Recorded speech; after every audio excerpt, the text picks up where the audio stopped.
She was given the code name Mary. Her task was to insert herself into the inner circle of Washington's political set.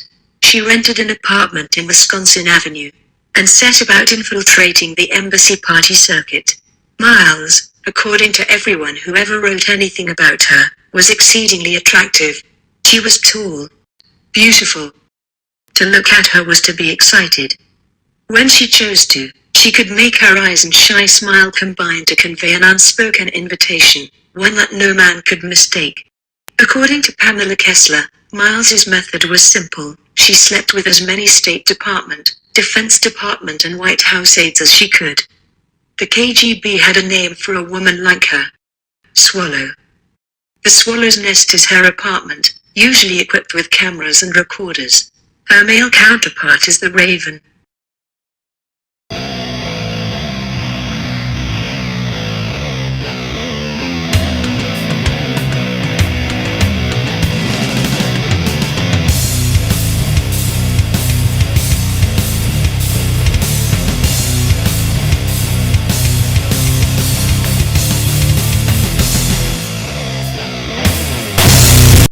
Brereton had always thought of herself as plain, but Edwards made her feel special and attractive. They had met at a party in December 1984. He was drawn to him from that first meeting and they became lovers. She had recently qualified as a lawyer and had started her own practice. 3 months after they met, Edwards told her he was looking to recruit a human rights lawyer who could infiltrate the white left, and said she would be doing her patriotic duty by informing.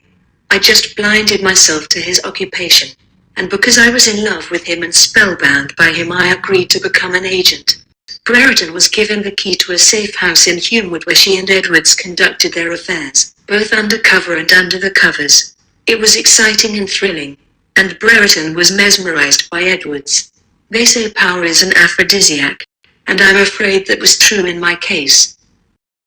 A journalist on the espionage beat wrote this account of her in the Washington Post. Those who were acquainted with her say she is far prettier than her pictures indicate, and describe her variously as the most beautifully built girl I've ever seen, the most lovely person I've ever met, and the sweetest, kindest girl you can imagine.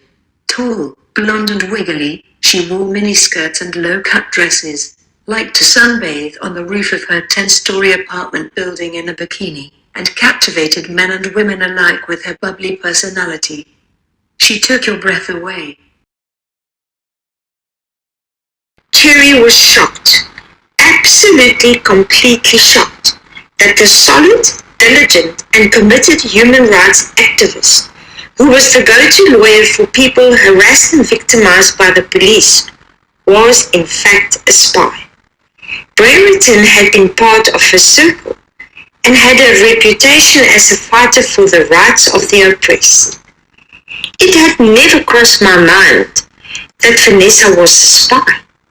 Cherry tried to phone Brereton, who had relocated to London in 1997, but she would not come to the phone and did not return her calls. For Cherry, her silence was confirmation that she was the spy. When a pretty blonde spy was unmasked in 1959 at Wits University, a national furore erupted. The drama began at the beginning of that year.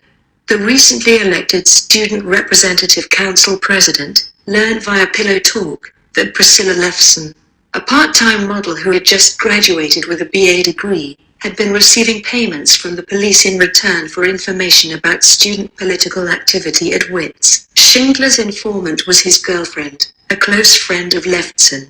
They lured her into Wenzel's flat one evening and confronted her. At first Lefson denied everything. When they insisted she answer questions, Lefson wanted to know if the trio intended to use Chinese torture on her if she refused. She might have got away with her espionage if the building's superintendent hadn't thought the bushes on the wall needed a trim. While he was pruning, he saw the crack in the wall and discovered the report, which had been signed by Mary. He called the FBI, which launched an investigation on the 6th of July 1969. A day later the FBI was certain Mary was Miles, but didn't have proof and didn't know who her Cuban contacts were. They put her under surveillance. bugged her apartment and kept a record of everyone who visited her. The FBI had hoped that Miles would lead them to important Cuban and Soviet contacts, but when she started to mingle with senators and other prominent government officials, they decided she had graduated from a potential menace to a real and present danger. Williamson was sitting at his desk at Security Police Headquarters one day in November 1981 when the phone rang. The person who called was 20-year-old Olivia Anna Marie Forsyth. She told Williamson she wanted to be a spy. Williamson knew that already. He had been waiting for her call. Forsyth had been spotted by someone at Foreign Affairs, who thought she fitted the special branch's requirements, and was told to call a number. She had already had a basic screening. Making the call was just another step in her evaluation. He didn't know just how deep it was. He hoped the authorities were only suspicious of him, and they hadn't actually discovered his true identity. He knew he was under surveillance in New York when he spotted two teams watching him. His strategy was to convince them that he was harmless. So he did things like leave the door to his hotel room unlocked. Days passed without anything happening, and he thought, well, if they haven't arrested me yet, perhaps they are not going to. He was wrong. 8 days after he'd landed at JFK and seen the customs official write Male Fide next to his name, Harold and Patrick, a friend he'd made, decided to meet for a drink in a hotel room. They had just sat down with a glass of whiskey in their hands when the SWAT team burst through the door. Harold didn't move. He took another sip of his drink.